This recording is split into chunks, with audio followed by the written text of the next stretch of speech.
Sir. Hello ma'am. Sir, आपने DSLSC के project Arushi उम्मीद की किरण की ट्रेनिंग और फील्ड विजिट से क्या सीखा? मैंने जो भी कुछ सीखा इन बच्चों के लिए सीखा है और ये बच्चे ही आपको ज्यादा अच्छे से बताएंगे, प्लीज। हमने सीखा right to free legal aids and legal services authority act 1987 के बारे में। हमने जाना लीगल सर्विसेज के बारे में। Any service in the conduct of any case or other legal proceeding before any court or other authority. The giving of advice on any legal matter. Thank you. Who is entitled to free legal service? As per Chapter 6, Rule number 9, Delhi Legal Service Authority Regulation 2002, following persons are eligible for the free legal aid services. SC or ST, victim of trafficking or beggars, women or child, persons with disabilities, Victims of mass disaster, industrial workmen, persons having annual income less than 3 lakhs. senior citizen and transgender having annual income less than 4 lakh, person affected by HIV/AIDS, acid attack victims. What are the constituents of free legal services? National Legal Service Authority and DSLSA. At how to access the same. For any LSA, we can call 230-71450 or visit their website www.nalsa.gov.in. And for DSLSA, we can call toll-free number 1516 or visiting their office. Fundamental rights with focus on rights of children. Right to equality, right to right against discrimination, right to public liberty due any process of law. Introduction to civil and criminal justice system. Hierarchy of courts in India. Executive magistrate, judicial magistrate 2, judicial magistrate class 1, criminal court, high court and supreme court of India. Registration of FIR and section 156(3) CRPC.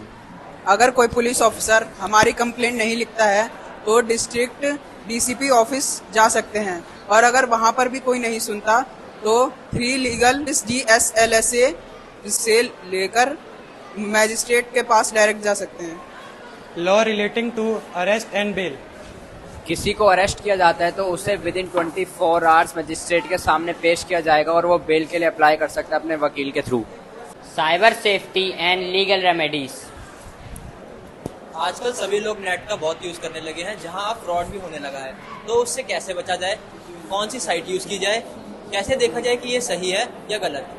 कोई भी phone पर या social media app पर आपको message करे और आपसे आपके पर्सनल डिटेल्स मांगे तो उसे ना दें और किसी भी अनवांटेड लिंक को क्लिक ना करें। Law relating to children. Juvenile justice act 2015। The act which defines abandoned, orphan and surrendered child. It also gives definition for petty, serious and heinous crimes by children. Prohibition of Child Labor Act 2006. The Child Labor Act of 1986 designates a child as a person who has not completed their 14 years of age. It aims to regulate the hours and working conditions of child workers and to prohibit child workers from being employed in a hazardous industries. Prevention of drugs abuse and laws governing the same. साथियों के दबाव व्यवसायी और किशोरों के जीवन में एक प्रमुख हिस्सा है। यदि आप नशीली दवाइयों से दूर रहना चाहते हैं तो ना कहने का एक अच्छा तरीका विकसित करें या समय से पहले योजना बनाएं। We know about POSCO Act 2012. An act to protect children from offences of sexual assault, sexual harassment and pornography, and provide for establishment of special courts for trial of such offences and for matter connected therewith or incidental thereto. I got to know about 2 other laws that are related to the protection of children. Child Labor Prohibition and Regulation Act 1986, Child Marriage and Restraint Act 1929. Law related to women. संविधान के तहत महिलाओं के अधिकार के अधिक सुरक्षा प्रदान करने के लिए एक अधिनियम जो परिवार के भीतर होने वाले किसी भी हिंसा और उससे जुड़े या उसके अनुसांगिक स्वरूप की शिकार है। Law relating to provision of dowry. The accused faces a minimum 7 years in jail and maximum life of prison if convicted. Other law related to protection of women. The Dowry Prohibition Act 1961, the Immoral Traffic Prevention Act 1956, the Maternity Benefit Act 1961. तो sir आपने देखा, मैंने ये सब सीखा अपने बच्चों के लिए, और इसके लिए मैं तहे दिल से DSLSA को धन्यवाद देना चाहूंगा, और साथ ही एक special thanks to our DDE ma'am doctor Neeraj. Thank you madam.